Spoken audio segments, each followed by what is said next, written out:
Oramos. Bendito y buen Dios que estás en el cielo, te damos las gracias porque nos has congregado en esta mañana para disfrutar de la compañía de nuestros hermanos y para encontrarnos contigo y estudiar tu palabra. Ha llegado el momento, Señor, más importante, estudiar tu palabra. Pedimos la unción de tu Santo Espíritu, que nos des la capacidad de entender, comprender y analizar, Señor, nuestra experiencia cristiana a través del estudio de tu palabra. Permite, Señor, que tu palabra cumpla su propósito en nuestras vidas. En el nombre de Jesús. Amén. Amén.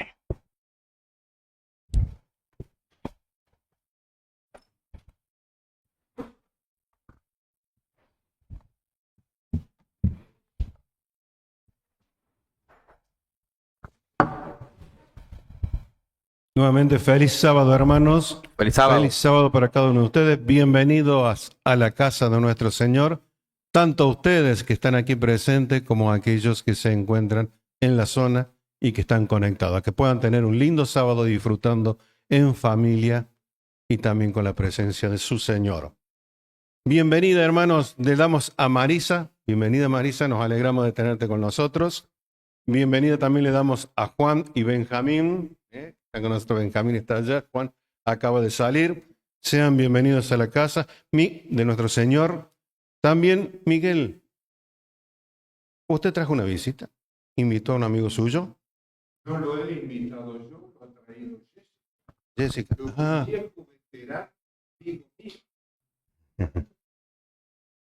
O sea que trabajan en conjunto, Miguel y Jessica. Muy bueno, bienvenido. ¿Cómo es el nombre? Leonardo, pero muy bien, Leonardo, bienvenido. Excelente. Liliana, bienvenida. Estamos muy contentos de verte en la casa de nuestro Señor. Qué semana que hemos tenido, hermanos. Y saben que Matías y Mari, bienvenidos. Ustedes han pasado por un momento muy duro esta semana. Han perdido a nuestro amigo Rubén. Así que el Señor está con ustedes. Bienvenidos, hermanos. Vamos a recoger ahora diezmos y ofrenda. ¿Quién me quedó? A ver, ahí hay otra visita. Disculpe. Muy bien. Él es, Carlos es hijo de Liliana. Eres el menor, me parece, ¿no? ¿Eres el hijo menor? Bueno.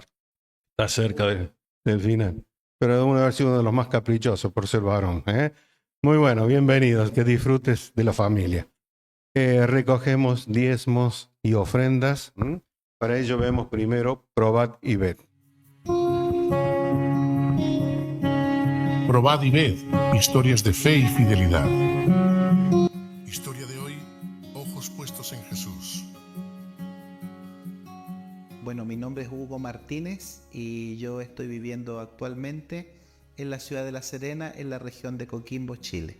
Yo de nacimiento nací con una enfermedad que se llama aniridia bilateral, que es una enfermedad genética y congénita. Después del año logré ver algo y en ese instante mi madre se dio cuenta de que había habido un milagro de Dios, porque al momento de nacer yo no veía nada. Yo conocí la iglesia adventista gracias a un hermano mayor mío y luego de 2 meses me bauticé a los 13 años. Yo fui a estudiar teología a la edad de 19 años. Por tanto, ese primer semestre fue clave para mostrar que era posible que con mi discapacidad visual yo pudiera desarrollar los estudios, leer la cantidad de literatura que se solicita. Gracias a Dios pude pasar cada una de las asignaturas con excelencia. Yo estaba como instructor bíblico, empezó en mi vista a hacerse más opaca. Por tanto, fui al oculista y él me mencionó que estaba desarrollando cataratas. Por tanto, era importante operar pronto. Sin embargo, siempre tenía en mi mente de que Dios me iba a acompañar, de que Él me iba a capacitar y que por medio de eso Él se iba a manifestar en mi vida. Mi relación con la Biblia, con la lectura de la palabra de Dios, desde la operación ya no era por medio de libros físicos, sino por medio de dispositivos. También ocupo el audio Biblia. Desde que me pasó eso, empecé un periodo de rehabilitación, donde fui a una escuela de ciegos y ahí aprendí el braille para poder seguir aprendiendo de la Biblia, estudiando y también escribiendo. La voz de mi esposa fue una forma muy importante para poder sentir algo especial por ella. Yo venía orando 4 años para casarme con un buen hombre y escuché una voz que me dijo, él es. No sentí prejuicios, o sea, tenía esta discapacidad visual, no fue tema para mí, porque yo sabía que el Señor lo había mandado a mi vida. Nosotros nos casamos con Lidia el año 2013, el 28 de julio en la ciudad de San Antonio. Mi esposa me llama y me dice, estoy embarazada. Se llama Margarita, ella en la actualidad tiene 7 años, pero cuando empezamos a notar que en sus ojitos había algo distinto. Y ahí el doctor le hicieron algunos exámenes y corroboraron que ella tenía la misma enfermedad de su papá. Como mamá, sí sufrí, estuve muy triste, muy mal. Bueno. Me reuní con mi esposa y mi hija para mencionarle a mi hija, mira hija, si en algún momento yo no te logro ver, pero lo más importante que tú tienes que tener claridad es que tu padre siempre va a estar ahí contigo. Llevo 14 años de ministerio y en la actualidad ejerzo las funciones de pastor institucional, capellán, en el Colegio Adventista de La Serena, acá en Chile. Ellos saben desde el principio que yo tengo una discapacidad visual y he notado en muchos de ellos la simpatía, el cariño, la disposición de poder ayudar. Mi relación con las personas con discapacidad visual acá en Chile empezó hace 15 años atrás, cuando empecé a formar parte de un grupo de adventistas ciegos. Me di cuenta de que había un mundo muy grande que yo no conocía. Esta agrupación que se llama Nuestra Esperanza, desde muchos años atrás ha promovido la literatura cristiana adventista para las personas con discapacidad visual. En la actualidad hay muy pocos pastores adventistas que posean una discapacidad visual. En la actualidad, de acuerdo a lo que yo sé, soy yo el único acá en Chile. En Brasil hay uno más y en Centroamérica hay otro. Cuando yo leo la Biblia y veo, por ejemplo, que el Señor promete, le va a dar vista a los ciegos, me llena de alegría el saber que cuando Jesús venga, que vamos a poder experimentar la realidad de una manera más plena. Por tanto, me anima también a seguir el camino de la fe hasta ver a Jesús. Ha llegado el momento que adoremos juntos a través de los diezmos y de las ofrendas.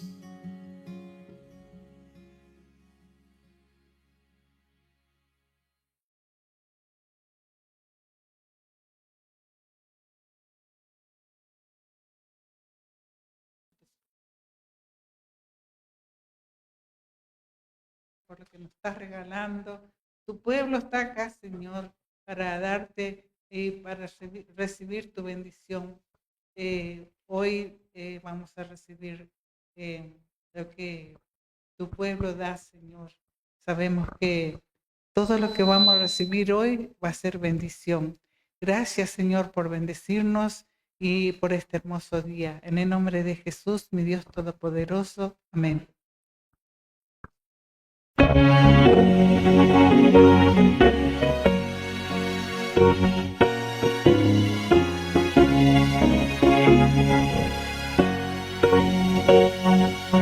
Suenan las palabras del buen Salvador, oh traedme el diezmo al granero. Aclamad a Cristo dueño y creador, dadle lo mejor primero. Oh traedme el diezmo al granero, dicen Jehová, quien sobre tierra sin dinero, en visiones abundantes pondrá. Cristo nuevamente vuelve a decir, con el diezmo liberal ofrenda. Muchos el mensaje hoy podrán oír, y hallarán la santa senda. No traerle el diezmo al cordero, tomadme hoy, dice Jehová, quien sobre tierra sin dinero, bendiciones abundantes pondrá.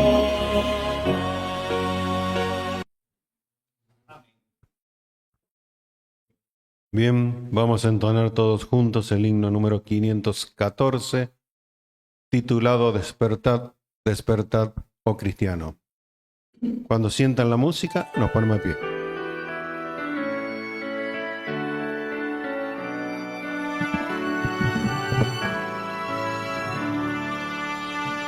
Despertad, despertad, oh cristianos, vuestro sueño funesto dejad. El cruel enemigo os acecha y cautivos os quiere llevar. Despertad, las tinieblas pasaron, de la noche no sois hijos ya, mas lo sois de la luz y del día, y tenéis el deber de luchar. Despertad, preparad vuestras armas, vuestros lomos ceñid de verdad, y calzad vuestros pies aprestados con el grato evangelio de paz. Basta ya de profundas tinieblas, basta ya de pereza mortal. Revestid, revestid vuestro pecho con la copa de fe y caridad. La gloriosa armadura de Cristo, acudid con valor a tomar, confiado en que el dardo enemigo impotente se ha de quedar. Oh cristianos, antorchas del mundo, de esperanza el yelmo tomad, levantad de la fe el escudo, y sin miedo corred a luchar. No temáis pues de Dios revestidos, que enemigo venceros podrá. Si tomáis por espada la Biblia, la palabra de Dios de verdad, en la cruz hallaréis la bandera, en Jesús hallaréis capitán, en el cielo tendréis la corona, a luchar, a luchar, a luchar.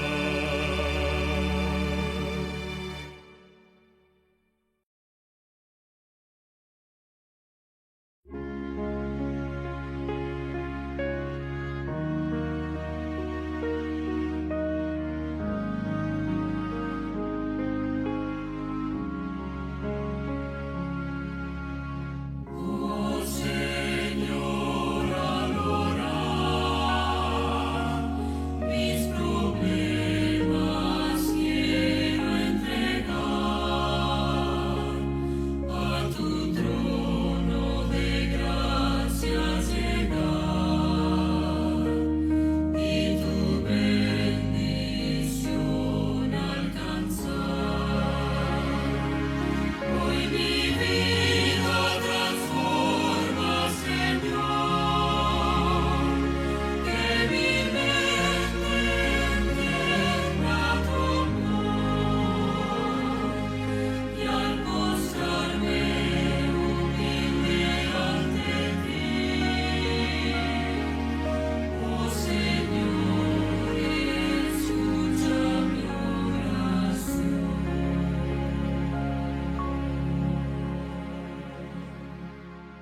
Amoroso Padre que moras en los cielos y que conforme a tu promesa, a través de tu Santo Espíritu, hoy estás en nuestro medio, y especialmente en nuestro hermano Lixandro, al exponer tu santa palabra, que sea de bendición, de enriquecimiento espiritual para cada uno de nosotros. Ante ti nos confesamos pecadores necesitados de tu perdón y también de tu gracia que nos habilite para una vida victoriosa que honre tu santo nombre. Concédenos en esta hora tu preciosa y deseada bendición, porque te lo suplicamos en el nombre de Jesús. Amén, Señor.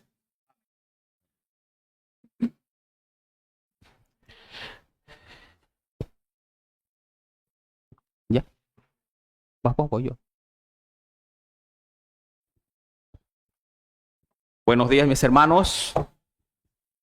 Feliz sábado, que el Señor me los bendiga, me los cuide y me los proteja. Espero que la gracia de Dios les esté acompañando, igual como nos ha acompañado a nosotros durante esta semana.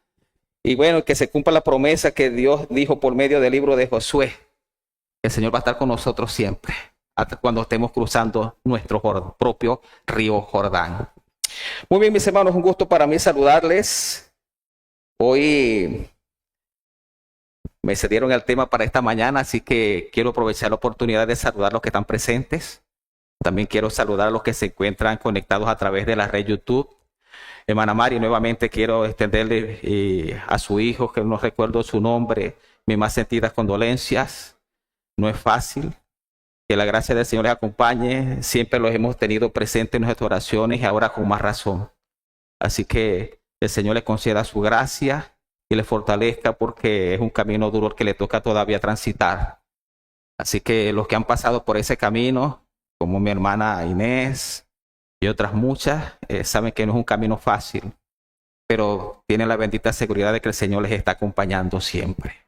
Él dice: yo soy su esposo. Qué lindo, ¿verdad que sí? Así que el tema de esta mañana lo he titulado: ¿todavía estás dormido? Es hora de despertar. Hay que despertarse. Pregúntele al que está a tu lado: ¿estás dormido todavía? Pregúntele. Carlito, ¿estás dormido? Hay que despertarse. Hay que despertarse. Hay un pasaje bíblico que vamos a meditar en esta mañana, porque es de vital importancia para nosotros. Aunque lo dijo el apóstol Pablo alrededor del año 60, es relevante para nosotros porque Pablo usa una palabra importante. Hay dos palabras que definen tiempo. Hay dos palabras en el griego que definen el tiempo. Una es la palabra cronos y otra es la palabra kairos. La palabra cronos, ya como ustedes escuchan, proviene de lo que, o da origen a lo que nosotros conocemos como el cronómetro. O sea, nuestro tiempo, el que indica el reloj, el que da la hora, minutos o segundos, minutos, horas, días, meses, años. Pero el apóstol Pablo en este pasaje que vamos a leer usa la misma palabra que usó Jesús y la que usó Juan el Bautista y sus discípulos cuando dijeron: el tiempo se ha cumplido. Usan la palabra kairos. La palabra kairos se refiere a un tiempo de oportunidad, un tiempo especial, un tiempo que está abarcado en el movimiento profético de Dios, ¿sí? Y es el libro de Romanos capítulo 13, versículo 11 al 14. Pienso que se los van a poner en la pantalla para que nos sigan en la lectura. Y dice de la siguiente manera: y esto, conociendo el tiempo, que ya es hora de levantarnos del sueño, porque ahora está más cerca de nosotros nuestra salvación que cuando creímos. La noche está avanzada y se acerca el día. Desechemos pues las obras de las tinieblas y vistámonos las armas de la luz. Andemos como de día honestamente, no en glotonerías y borracheras, no en lujurias y lascivias, no en contiendas ni envidia, sino vestidos del Señor Jesucristo, y no proveáis para los deseos de la carne. Así que el tema de esta mañana tiene que ver mucho con nosotros, porque es abarcante lo que el apóstol Pablo comentó en aquel tiempo cuando les escribió a los romanos. También encontramos un pasaje parecido a los tesalonicenses y también a los efesios. Pero hoy vamos a estudiar este pasaje. El apóstol Pablo levanta su voz y hace un llamado urgente, y la urgencia es, o la frase que él nos dice es hora de levantarnos de nuestro sueño porque la noche está avanzada. ¿Qué significa que la noche está avanzada? Significa que no es las 10 de la noche. Significa que no son las 12 de la noche. Significa que no son las 3 de la mañana. Significa que ya está por amanecer el día. Por eso él dice, la noche está avanzada, ya se acerca el día, es hora de levantarnos del sueño. No se trata de un sueño físico. Se trata del sueño del alma, de un letargo espiritual que paraliza la vida del creyente y lo adormece, mientras que el tiempo de la gracia se está terminando o cuando el día de la salvación se está pasando. Elena de White lo presenta de una manera en un pasaje que escribió en el libro Testimonios para la Iglesia, tomo 2. Ella dice, hay muchos que profesan ser cristianos, pero están en un estupor de muerte. No sienten necesidad de despertarse y hacer un esfuerzo ferviente y perseverante para vivir de acuerdo con su profesión de fe. El alma que duerme en pecado está en peligro de perder la vida eterna. Ella menciona también en el libro Los Testimonios que el mensaje de Pablo es apropiado para nosotros que somos la iglesia de la Odisea del último tiempo. Así que el mensaje que vamos a estudiar en esta mañana nos llama a no vivir adormecidos, sino a despertarnos y vivir en el fuego del Espíritu Santo, porque de eso depende nuestra salvación eterna. Hay un pasaje en las Escrituras que dice en Eclesiastés 9:10, en la muerte no hay obra, ni ciencia, ni sabiduría. Y muchos somos, me incluyo, los que vivimos en la iglesia como si estuviéramos vivos, pero puede ser que estemos muertos. Interesante, ¿no? Hoy vamos a estudiar la historia de 3 hombres. 3 hombres que estaban dormidos y 3 hombres que despertaron. Y yo pensaba, y dije, ¿de qué hablaré? Y entonces podía hablar de Pedro, podría hablar de Pablo, podría hablar de Juan y de Jacobo, podría hablar de Nicodemo, podría hablar de muchos personajes de la Biblia, pero dije, eso están ya muy lejos. ¿Por qué no hablar de personajes más cercanos a nosotros en nuestra época? Para que nosotros podamos ver que la experiencia, no solamente de los personajes bíblicos del pasado, es también la experiencia de los personajes modernos y que puede ser la experiencia nuestra. Y es posible que de la experiencia de ellos se encuentre reflejada nuestra propia experiencia el día de hoy. Y por eso vamos a tocar la vida de ellos, ¿sí? Los escogí no porque sean los peores. Los escogí no porque sean los mejores, porque entendí que representan una experiencia que puede estar repitiéndose en nosotros. Posiblemente nos vamos a hallar identificados con ellos. No sé si han escuchado hablar de Agustín de Hipona. Agustín era un monje en la Edad Media y él amaba a Dios, pero tenía un pequeño problema. Es interesante, ¿no? Porque antes de su conversión, Agustín oraba de la siguiente manera. Escuchen cómo oraba él. Eso está escrito en su libro Confesiones, ¿ok? Dice, yo decía, dame castidad y continencia. Porque saben que a los 14 años ya Agustín era un hombre promiscuo. Vivió una vida libertina, de mujer en mujer. Dicen que a los 17 años se unió en pareja con una mujer, no se casó, pero con el tiempo fue obligado a separarse porque no era la condición. Así que el hombre tenía una condición libertina. Y él decía, yo decía, dame Señor castidad y continencia, pero no todavía, oraba él. Él sabía que estaba mal, él sabía que necesitaba hacer un cambio, pero tenía un temor. Y él dice, porque temía que me escucharas pronto y me curases pronto de la enfermedad de la concupiscencia que yo más quería satisfacer que extinguir. Una experiencia tremenda, ¿no? Él sabía que necesitaba abandonar aquello que lo que le causaba mal y que no estaba de acuerdo con la voluntad de Dios, pero al mismo tiempo oraba, Señor, dame castidad, dame continencia, pero en su corazón decía, Señor, pero no todavía, porque es que me gusta tanto lo que hago que no quiero que me quites ese gusto. Interesante, ¿no? Y aunque reconocía la necesidad de Dios, su corazón estaba dividido. Y solo cuando se rindió completamente, se despertó a la verdadera conversión. Yo no sé si esta es tu experiencia, que estás luchando contra algo.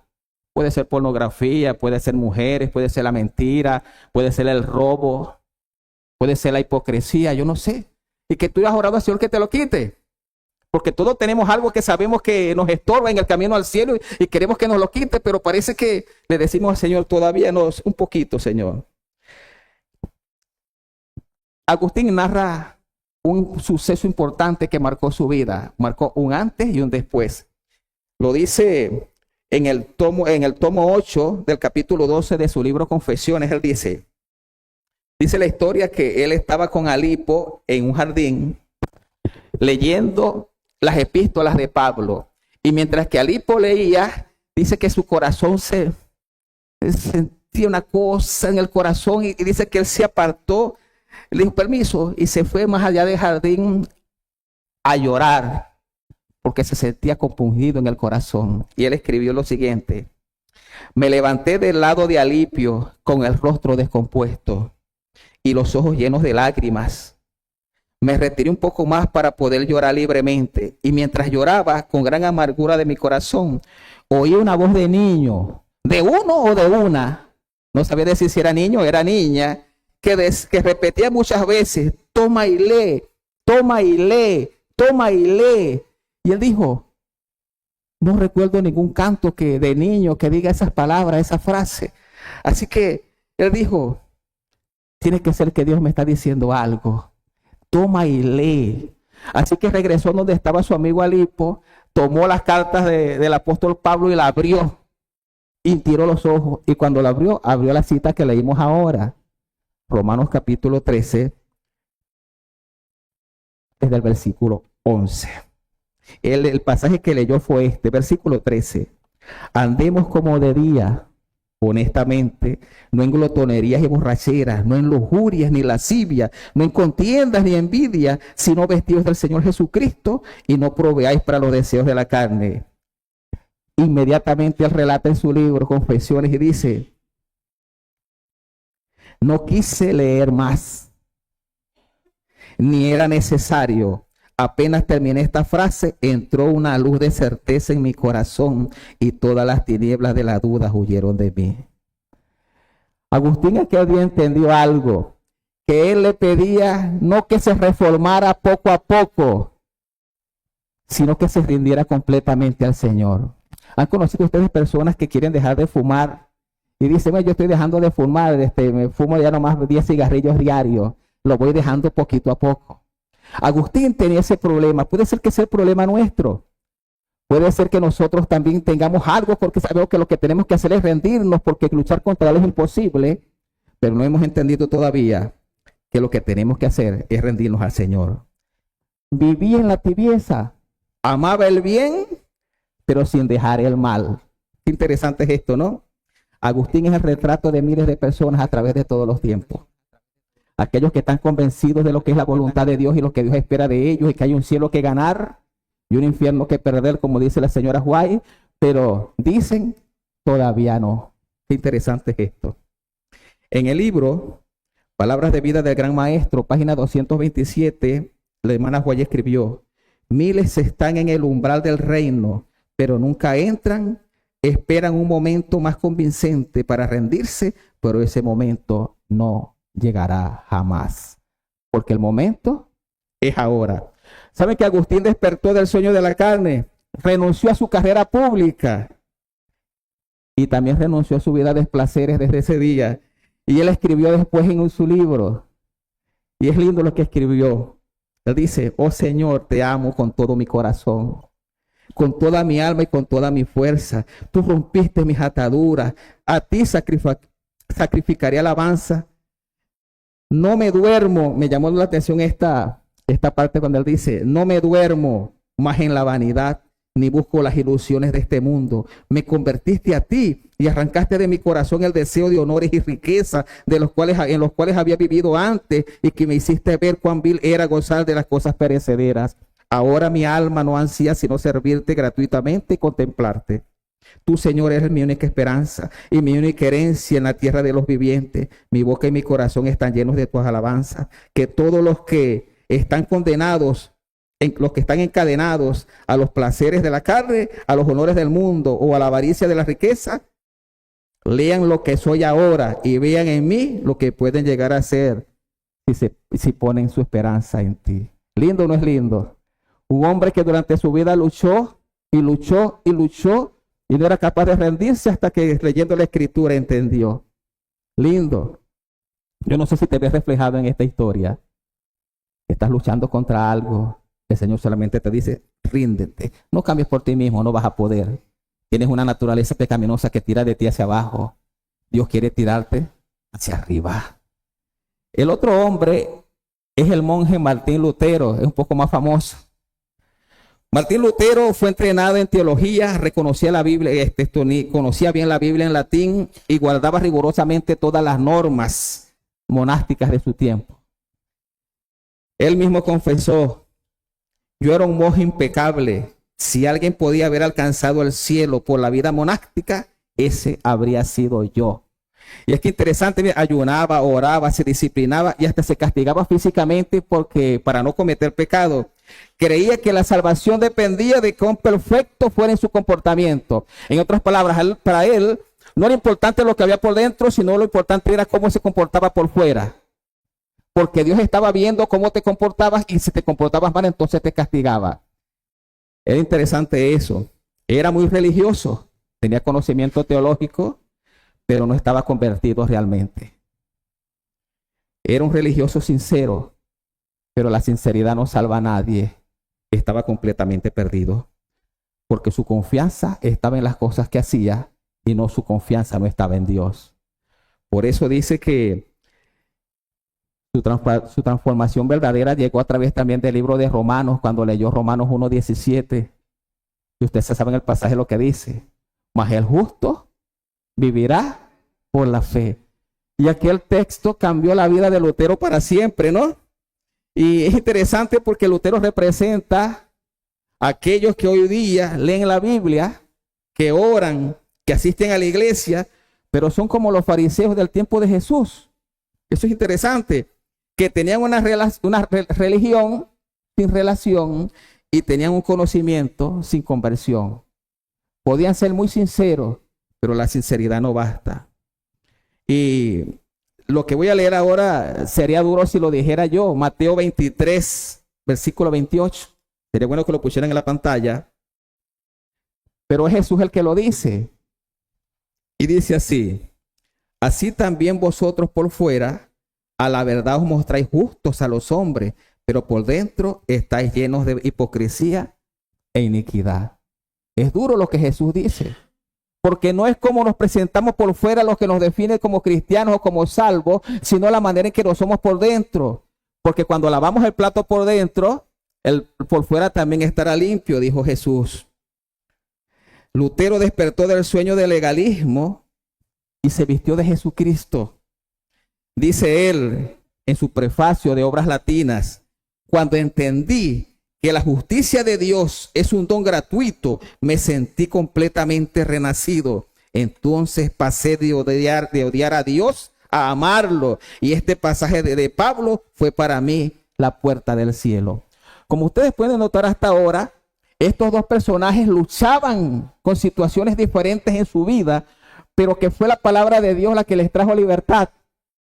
A pesar de las luchas que tenían, a pesar de los pecados en que vivían, nunca dejaron de estudiar la Biblia. Y bendito sea Dios por su palabra, porque la palabra de Dios es la que nos libera y nos trae salvación y nos trae la luz necesaria, ¿no? Qué lindo. El otro personaje viene más acá, el famoso John Wesley. ¿Saben que John Wesley fue uno de los reformadores más famosos? Que alguien que escribió dijo: el metodismo salvó a Inglaterra de una reforma parecida a la Revolución Francesa. Dice que Inglaterra estaba sumida en la condición moral terrible, que ya lo que pronto iba a estallar era una revolución que iba a acabar el país.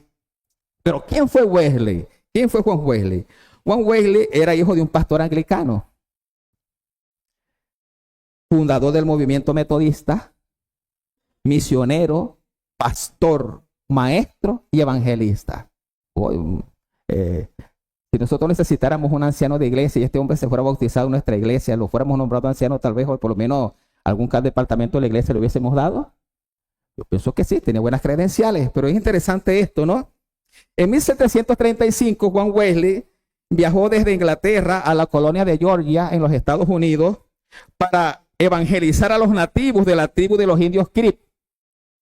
Su iglesia dijo, este es el hombre, maestro, evangelista, hay que mandarlo allá para que evangelice a los indios. Así que viajó en barco desde Inglaterra hacia los Estados Unidos. Mas, sin embargo, él apuntó algo importante en su diario. Y él dijo, yo fui a América a convertir a los indios, pero ¿quién me convertirá a mí? No tengo la fe salvadora. He dicho a los demás lo que yo mismo no poseo. Es como contradictorio, ¿verdad que sí? Era triste la vida de Wesley. ¿De qué le servían las maestrías que tenía, el doctorado que tenía y los puestos de importancia? Cuenta la historia, la hermana también White lo relata en el libro Conflicto de los Siglos. No se las voy a contar, no la voy a leer todas. Pero dice que cuando iba en el viaje hacia las costas de Georgia, los Estados Unidos, se desató una terrible tormenta en el camino, que el barco parecía que se hundía. Y dice que todos los ingleses lloraban, gritaban, asustados por temor a la muerte. Pero había un grupo de cristianos moravos, que eran alemanes, que estaban tranquilos, los hombres, las mujeres y los niños. Y él notó eso, que cantaban himnos lo más tranquilos. Cuando pasó la tormenta, que por fin no se ahogaron, ni se hundió el barco, él se acercó y les preguntó quiénes eran. Y les dijo al jefe de esa compañía que iba a ir de cristianos, dijo, ¿ustedes no tenían miedo de morir, Dios? Y le dijeron, no, respondió el moravo, porque nuestras vidas están en las manos de Dios. Pero sus mujeres y sus hijos tampoco tuvieron miedo.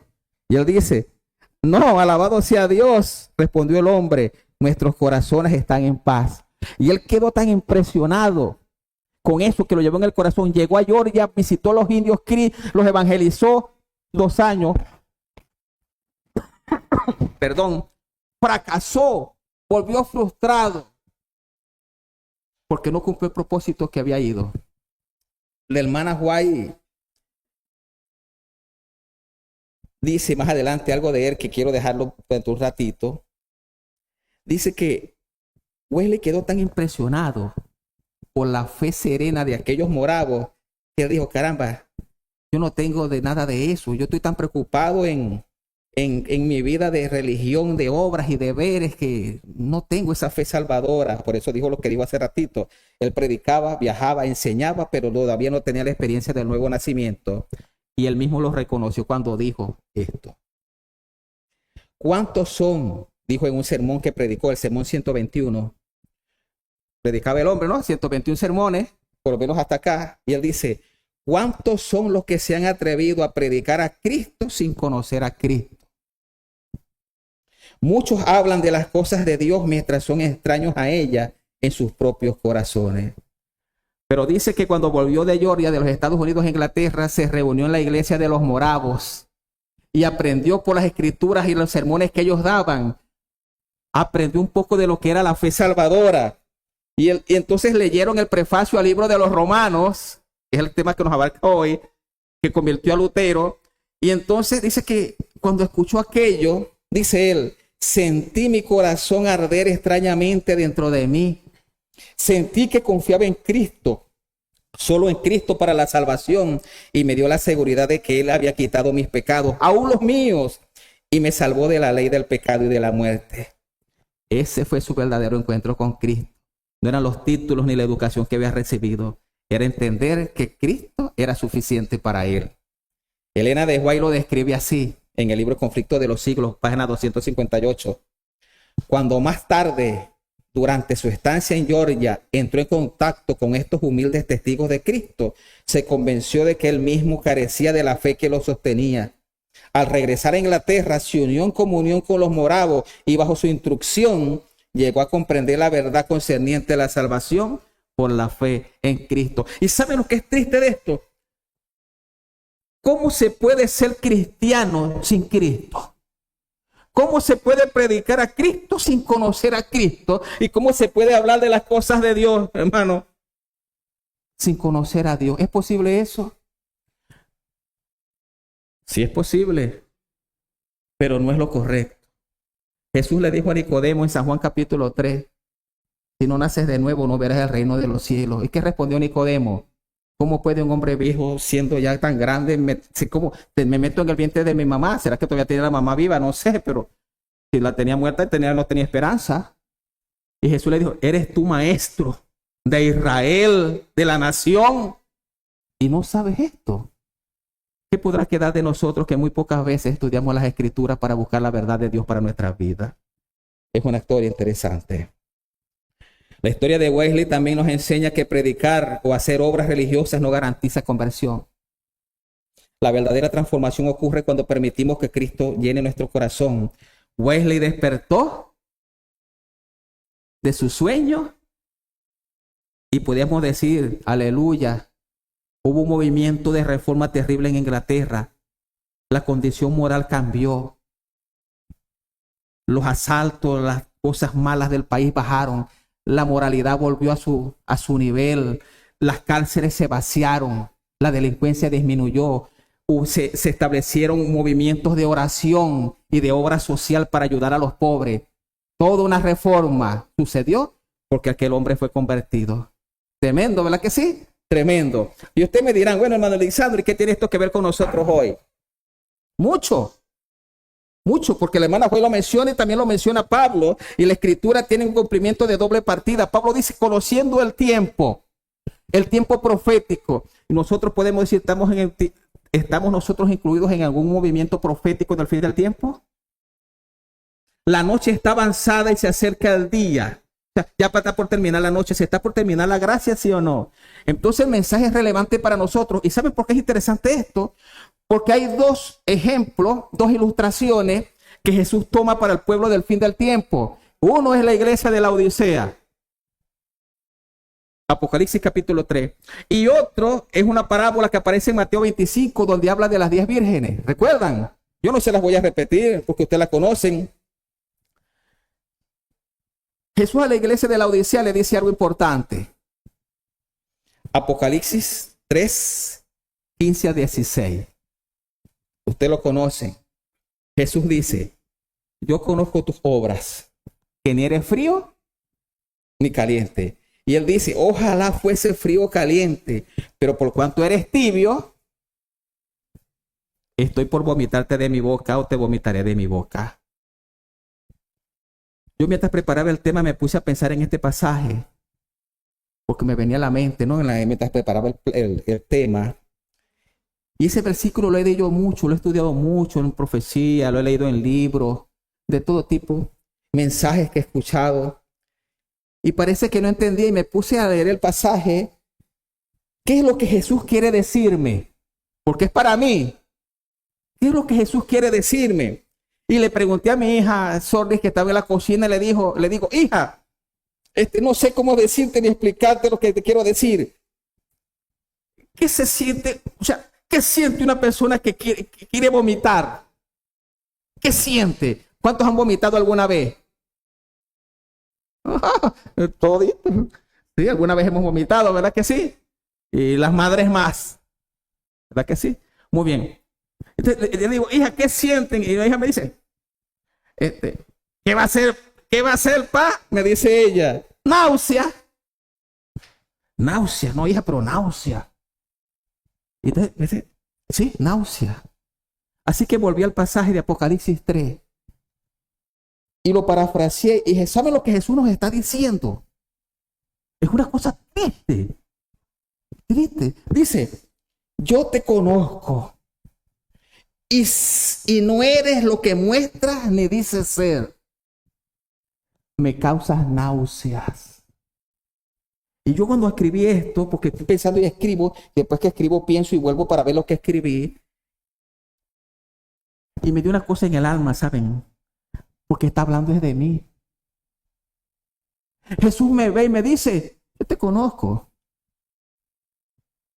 Tú no eres lo que dices ser. Yo te conozco. Lo que tú dices no es lo que tú vives. Porque es a la iglesia de la Odisea que se lo dice y yo estoy incluido en ese movimiento del último tiempo.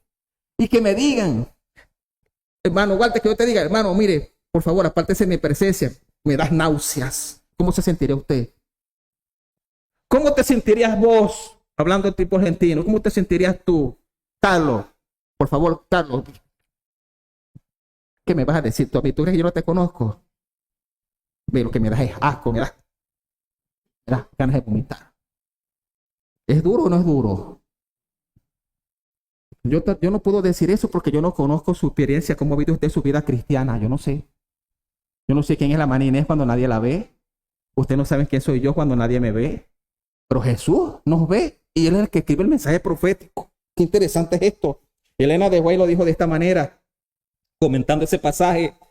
El mensaje a la iglesia de la Odisea es una reprensión notablemente aplicable al pueblo de Dios del tiempo presente. Muchos profesan guardar los mandamientos de Dios, pero su fe no los ha purificado de su egoísmo. No han experimentado el poder transformador de la gracia. No saben lo que significa nacer de nuevo. ¿Qué tenían en común Wesley, Lutero y Agustín? ¿Qué tenían de común? ¿Creían ellos en Dios? ¿Que amaban a Dios? ¿Querían ser salvos? Pero también tenían otra cosa común que era negativa. Lo mismo que tenía Nicodemo. ¿Qué le dijo? Necesitaban el nuevo nacimiento. Y si la señora White dice que esto es aplicable a la iglesia del último tiempo, a nosotros, a la Odisea, hay que examinarnos y ver en qué condición estamos nosotros también. Con la Odisea duerme satisfecha de su religión. Soy rico y me he enriquecido y no necesito de nadie, ni siquiera de Jesús, porque ¿dónde está Jesús en la Odisea? ¿Sentados con ellos comiendo o está fuera de la casa tocando la puerta? ¿Y qué está rogando Jesús? ¿Ah? Que lo dejen entrar. Somos bravos, hermanos. Somos bravísimos. Esta iglesia del último tiempo es bravísima. Predica de Cristo, enseña de Cristo. ¿Y Cristo está dónde? Afuera tocando la puerta. Déjame entrar. Es tremendo. Te aconsejo, dice Jesús, que de mí compres oro refinado en fuego, vestiduras blancas y colirio, para que puedas ver. Y si hablamos de las 10 vírgenes, para ir avanzando en el tiempo y terminando el tema, todas son vírgenes. ¿Qué significa que son vírgenes? ¿Se acuerdan de los 144,000? ¿Son qué? No se contaminaron con mujeres, son vírgenes, son cristianos. Las 10 vírgenes representan al grupo de creyentes. ¿Cuántas cabecearon y se durmieron? Y se oyó el clamor de medianoche. ¿Estás dormido? ¡Despiértate! Se oyó el clamor. Había una diferencia entre las 5 insensatas y las 5 sabias. ¿Cuál era la diferencia? Un detalle. Un detallito así, casi nada. Un detallito nada más, insignificante casi. ¿Cuál era? El aceite. ¿Creen ustedes que era poca cosa? En su caso usted va a freír un huevito y no se da cuenta que no tiene aceite. Yo lo he freído hasta con agua. Le echo un poquito de agua a la garrafita, la botellita, algo así. Y cualquier cosa. Pero en este caso, ¿era importante el aceite o no? Era importante. Dice el libro Palabras de Vida de Gran Maestro, la página 318, el aceite representa al Espíritu Santo, el cual es la vida de Dios en el alma. Los que no lo tienen están espiritualmente muertos, aunque profesen estar vivos.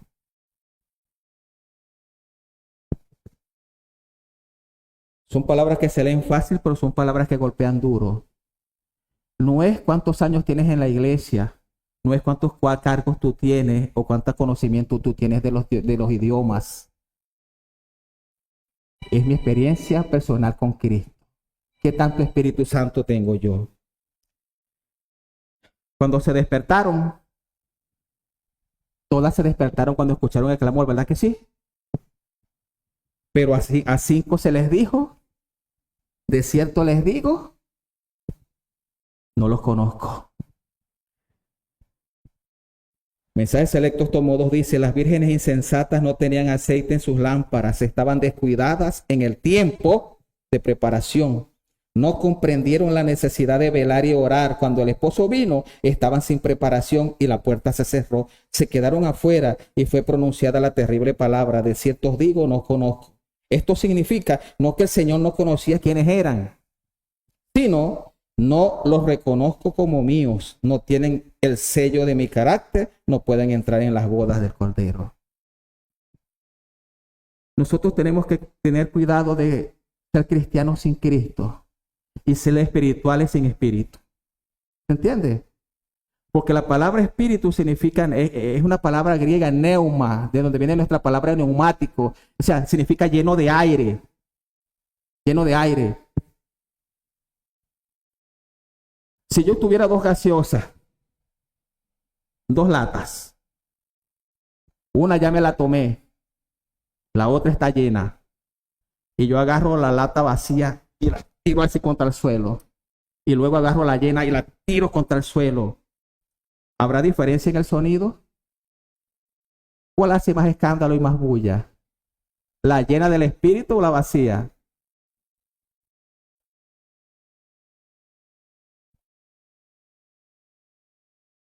Hay una profunda lección espiritual en las latas vacías y llenas. La lata llena hace menos ruido y vive para Cristo. La lata vacía hace más ruido y vive para sí. Es como la iglesia de la Odisea.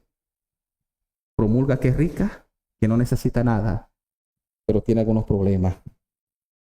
Pablo entendió y sabía lo que escribía cuando dijo, despiértate tú que duermes, levántate de entre los muertos y te alumbrará Cristo. Efesios 5:14. El remedio está en el último versículo del capítulo 13. Vamos a poner capítulo 13 de Romanos. Dice, vestíos del Señor Jesucristo y no proveáis para tus deseos. Vestíos del Señor Jesucristo.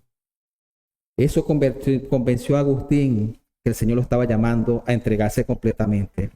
No se trata de reformarse exteriormente, sino de revestirse de Cristo internamente, de permitir que el Espíritu viva en nosotros, de cambiar la tibieza por el fuego del Espíritu. ¿No te gustaría tener una experiencia como esa? ¿Es posible o no es posible? No, eso le pasó a Pedro allá lejos, eso le pasó a Nicodemo allá lejos, pero le pasó más cercano a Agustín, después le pasó a Lutero, y más acá a John Wesley. Y yo te aseguro que si yo hubiera investigado en la internet y buscado información, ayer le pasó a alguien y hoy nos puede pasar a nosotros porque todo es posible. Por eso Agustín escribió, quiera Dios que los que lean este libro se alegren de lo que Dios puede hacer por ellos y se entregan completamente al Señor. Qué interesante. Hoy el Señor nos dice, es hora de levantarnos, es hora de despertarnos de nuestra somnolencia. Estos personajes de los que hablamos lo hicieron. La Odisea también puede despertar si sigue los consejos mientras que Jesús toca la puerta. Y la pregunta es, ¿seguiremos como muchos llevando una vida cristiana vacía, hueca, solamente exterior? ¿O seremos de aquellos que junto con las lámparas llenas de aceite nos darán la bienvenida en las bodas del Cordero? Qué interesante es esto. Y la pregunta, antes de irnos a nuestras casas, debería ser esta. ¿Cómo sé yo? ¿Cómo puedo saber yo si estoy dormido o estoy despierto? Sí, porque no podemos ir a la casa sin saber cómo estamos, ¿verdad que sí? Hay un pasaje, lo busqué en la versión, en la traducción lenguaje actual, porque el lenguaje es más claro, ¿sí? ¿Cómo podemos saber si nosotros estamos dormidos? Y el apóstol mismo dice, revestidos de Jesucristo y no proveáis para los deseos o para las obras de la carne. Así que eso tiene que ver con la forma en que vivimos. Yo quisiera que lo publicaran en la pantalla, no sé si lo tienen, Gálatas capítulo 5, versículo 19 al 21. Vamos a leer algunas cosas que el apóstol Pablo dice. Yo espero que ninguno de nosotros tengamos una experiencia de la que forma parte de la lista. Pero si nos encontramos en la lista, aunque sea en uno, eso significa que estamos dormidos, ¿sí? Y que es necesario que nosotros despertemos y que le pidamos al Señor que nos transforme y nos cambie. Empiezo a leer el versículo 19.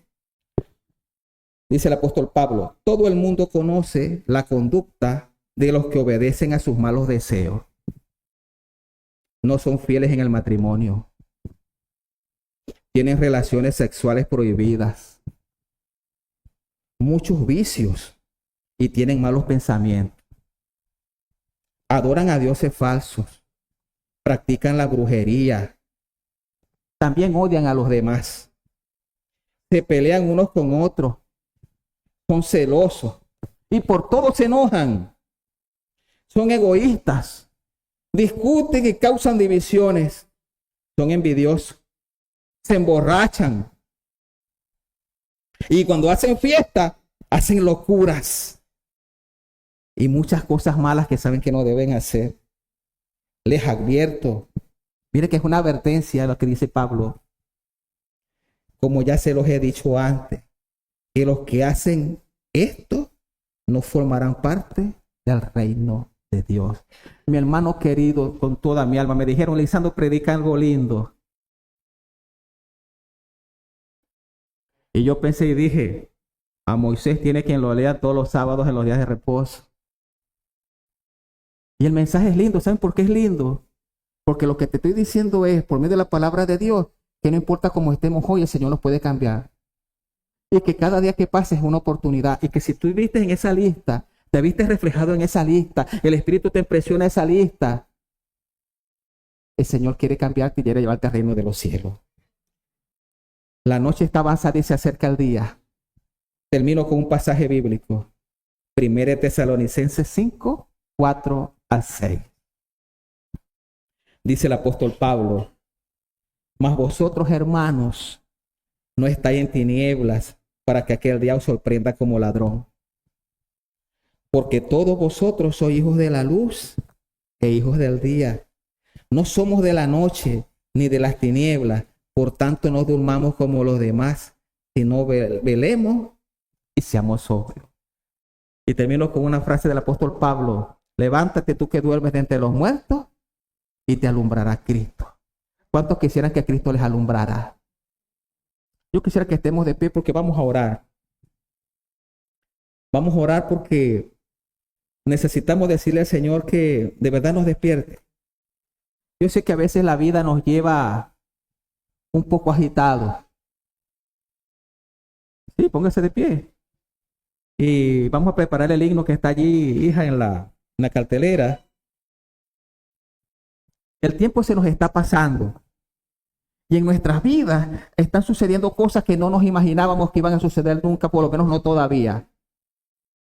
Y perdone, hermana Mari, que tome el caso suyo. Usted nunca pensó que esto que le pasó esta semana, ni se lo imaginaba. La hermana Liliana, el sábado estuvimos comiendo con un muerto casi, ¿verdad, hermana? Un infarto desde el jueves, fulminante. Tal vez, no sé qué le dijo el médico, hermana. ¿Qué le dijo? ¿Ah? Un infarto fuerte. Y ella 5 días cantando.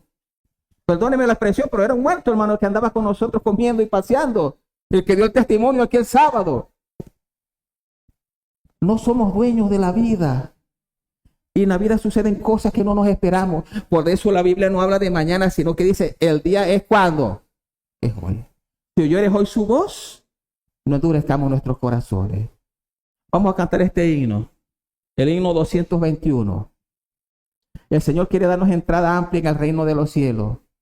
Y que el mensaje de hoy nos haga meditar que no es lo que aparentamos ser, sino lo que somos realmente lo que nos lleva al reino de los cielos.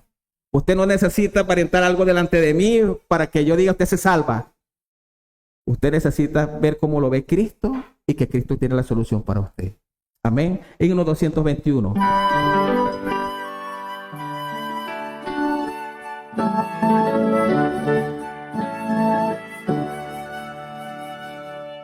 puertas abiertas se encontrarán, unos sí, otros no. De alguien las glorias sin fin serán, y tú y yo, y tú y yo. Calles de oro, mar de cristal, pleno reposo, perfecto amor. Unos tendrán celestial hogar, y tú y yo, y tú y yo. Fieles discípulos de Jesús, unos sí, otros no, logran corona en vez de cruz, y tú y yo, y tú y yo. Ora el Rey en gloriosa luz, con él no puede haber dolor. De alguien es esta beatitud, y tú y yo, y tú y yo.